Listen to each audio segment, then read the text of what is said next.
2025వ సంవత్సరము జనవరి మాసంలో వృశ్చిక రాశిలో జన్మించినటువంటి వారికి గోచార ఫలితాలు ఎలా ఉన్నాయో తెలుసుకుందాం.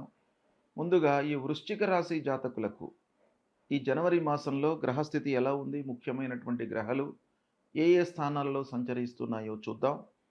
సూర్యుడు 14వ తారీఖు వరకు 2వ స్థానంలో ప్రతికూలంగా సంచరిస్తున్నాడు. 14 నుండి మాసాంతం వరకు తృతీయ స్థానంలో ప్రవేశించి సంచరిస్తున్నాడు. ఇది శుభప్రదంగా ఉంటుంది. అంగారకుడు కుజుడు భాగ్యస్థానంలో తదనంతరం వక్రించి అష్టమ స్థానంలోకి ప్రవేశిస్తున్నాడు. ఇది ప్రతికూలంగా ఉంటుంది. బుధుడు జన్మ ద్వితీయ తృతీయ స్థానాలలో సంచరిస్తున్నాడు, అనుకూలంగా ఉన్నాడు.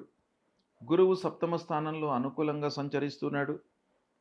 శుక్రుడు 3, 4 స్థానాలలో అనుకూలంగా సంచరిస్తున్నాడు. శనేశ్వరుడు అర్ధాష్టమ స్థానంలో ప్రతికూలంగా ఉన్నాడు.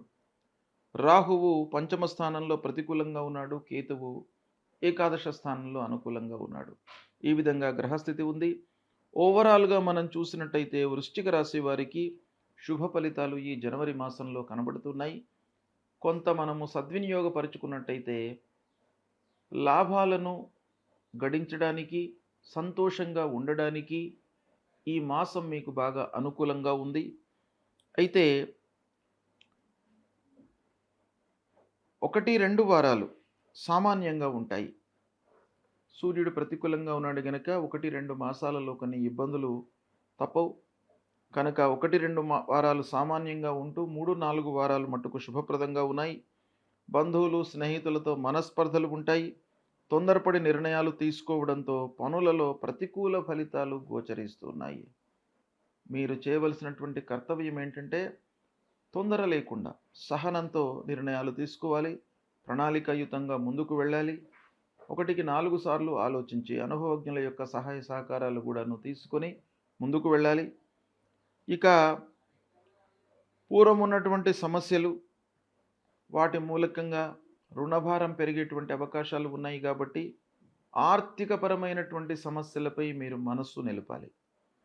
ఎందుకంటే ధనమూలమిదం జగత్ కాబట్టి ఆర్థికంగా మనం బాగా ఉన్నట్టయితే బాగా ఉంటుంది, లేని పక్షంలో ఇబ్బందులు తప్పవు. కనుక ఆర్థికపరమైనటువంటి సమస్యలను ఎక్కడికక్కడ ఎప్పటికప్పుడు మీరు దాన్ని సాల్వ్ చేసుకోవడానికి ప్రయత్నాలు బాగా చేసుకోవాలి. ఇంటి వాతావరణం సంతృప్తిగా ఉంటుంది. బయట వ్యక్తులతో మట్టుకు మీరు జాగ్రత్తగా ఉండాలి. ఇకపోతే అనవసరమైనటువంటి విమర్శలకు, నిందలకు గురయ్యేటువంటి అవకాశాలు ఈ మాసంలో బాగా కనబడుతున్నాయి. కాబట్టి విమర్శలలోకి వెళ్లకుండా, అంటే మధ్యవర్తిత్వము వహించకుండా ఉండడము, తర్వాత హైయప్స్తో, సమాజంలో మంచి స్థితిలో ఉన్నటువంటి వారితో స్నేహ సంబంధాలు పెంపొందించుకోవడానికై ప్రయత్నాలు చేయాలి. పూర్వము సహాయం చేసినటువంటి వారు మీకు శత్రువులుగా మారేటువంటి అవకాశాలు ఈ మాసంలో కనబడుతున్నాయి. కనుక దగ్గరి వారితో చాలా మీరు రిలేషన్స్ బాగా పెంచుకోవాలి. ఇక అనవసరమైనటువంటి ఆలోచనలతో మనస్తాపానికి గురయ్యేటువంటి అవకాశాలు కూడాను ఒక పక్కన కనబడుతున్నాయి. వ్యాపారస్తులు అనాలోచిత పెట్టుబడులకు దూరంగా ఉండాలి. ఆలోచించి కొంత వ్యవహారం చేసినట్టయితే మీకు లాభాలు ఉంటాయి. కాబట్టి సాధారణంగా చేసేటువంటి పెట్టుబడుల లోపల ఇబ్బందులు లేవు. చిన్న మొత్తంలో చేసేటువంటి పెట్టుబడులకు ఇబ్బంది లేదు. కానీ పెద్ద మొత్తంలో మీరు హ్యూజ్ అమౌంట్ ఏదైతే ఇన్వెస్ట్మెంట్ చేద్దాం అనుకుంటున్నారో అటువంటి వాటిపైన మట్టుకు జాగ్రత్త పడండి. అవసరమైతే వాటిని వాయిదా వేసుకోండి. మళ్ళీ మంచి రోజులు వచ్చిన తర్వాత మీరు మార్చుకోవచ్చును. కనుక ఈ మాసంలో చిన్న మొత్తంలో పెట్టుబడులు పెట్టడము వ్యాపారస్తులకు అనుకూలంగానే ఉంటుంది. ఇక భాగస్వాములతో సత్సంబంధాలు ఉంటాయి. వ్యాపారస్తులకు ఇది ఒక సుఖమైనటువంటి, సంతృప్తికరమైనటువంటి విషయం. ఏంటంటే పార్ట్నర్స్తో మనకు సయోధ్య ఉన్నట్టయితే వ్యాపారము సక్రమంగా ముందుకు సాగుతుంది. సయోధ్య లేనట్టయితే ఆ పార్ట్నరు ఒకటి అనుకోవడము, మనం ఒకటి అనుకోవడము, వెరసి ఏమవుతుంది, నిర్ణయం తీసుకోవడంలో మనకు ఇబ్బందులు కలిగే అవకాశాలు ఉంటాయి. ఇకపోతే ఉద్యోగస్తులకు 3-4 వారాలలో స్థానచలనం గోచరిస్తుంది. అనుకూలమైనటువంటి ప్రాంతాలకే వెళతారు. మీరు చేసేటువంటి పనితనానికి గుర్తింపు లభిస్తుంది. ప్రమోషన్లు ఉంటాయి. స్థిరంగా ఉండడానికి అవకాశాలు బాగా ఉన్నాయి. ఉత్సాహంతో పనులు చేస్తారు. ఆనందంతో, ఉల్లాసంగా ఉంటారు. ఈ విధంగా మీకు వృశ్చిక రాశి వారికి ఫలితాలు అనుకూలంగానే ఉన్నాయి. అయితే ఒకటేంటంటే డబ్బు విషయంలో మీరు జాగ్రత్తలు తీసుకోవాలి. అనవసరమైనటువంటి ఖర్చులను నియంత్రించుకోండి. మీ చేతిలో ఉన్నంత వరకు కట్టడి చేయండి.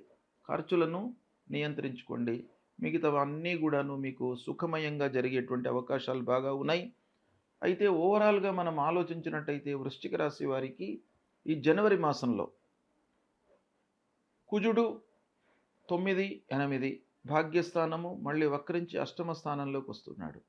కుజుడు అష్టమ స్థానంలో ప్రబల ప్రతికూలమైనటువంటి ఫలితాలు ఇస్తాడు కాబట్టి సుబ్రహ్మణ్య స్వామి దేవాలయానికి వెళ్ళండి. ధరణీ గర్భ సంభూతం విద్యుత్ కాంచన సన్నిభం కుమారం శక్తిహస్తంచ మంగళం ప్రణమామ్యహం అనేటువంటి మూలమంత్రాన్ని ప్రతినిత్యం కూడాను మీరు పారాయణం చేయండి, జపించండి. తద్వారా మీ లోపల అనవసరమైనటువంటి పనులలో మనస్సు నిలపకుండా ఆలోచన దృక్పథాన్ని పెంచుతాడు. ఇక శనీశ్వరుడు ముఖ్యంగా అర్ధాష్టమ స్థానంలో ఉన్నాడు. శని అర్ధాష్టమ స్థానంలో మనకు సంతోషం లేకుండా చేస్తాడు. ఎన్ని పనులు సక్రమంగా మనం చేసినప్పటికీ, ఎంత శ్రద్ధ వహించి మనం చేసినప్పటికీ, చేతిలో ఎంత డబ్బు ఉన్నప్పటికీ, సక్సెస్ రేట్ ఎంత ఉన్నప్పటికీ, ఫైనల్గా ఆ శని మూలకంగా ఏమవుతుంది, మనకు అసంతృప్తి అనేటువంటిది బాగా వచ్చే అవకాశాలు ఉంటాయి. కాబట్టి మనిషికి అన్నిటికంటే కూడాను ముఖ్యమైనటువంటిది సంతోషము, ఆనందము. అది ఈ అర్ధాష్టమ శని మూలకంగా మనకు కొరబడుతుంది. కాబట్టి శని ప్రీత్యర్థమై తప్పకుండా మీరు ఈ జనవరి మాసంలో వృశ్చిక రాశి వారు పరిహారాలు చేసుకోవాలి. నీలాంజన సమాభాసం రవిపుత్రం యమాగ్రజం ఛాయా మార్తాండ సంభూతం తం నమామి శనైశ్చరం అనేటువంటి ఈ మూలమంత్రాన్ని ప్రతినిత్యం కూడాను చదువుకోండి. ఆంజనేయ స్వామి దేవాలయానికి వెళ్ళండి.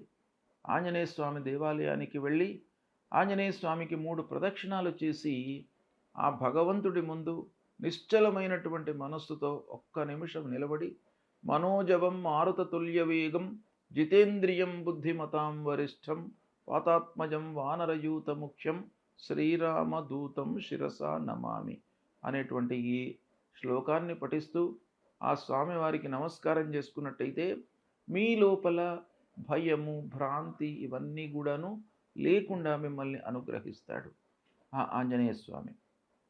అపమృత్యు దోషాలు పోవడానికై శివాలయానికి వెళ్ళండి.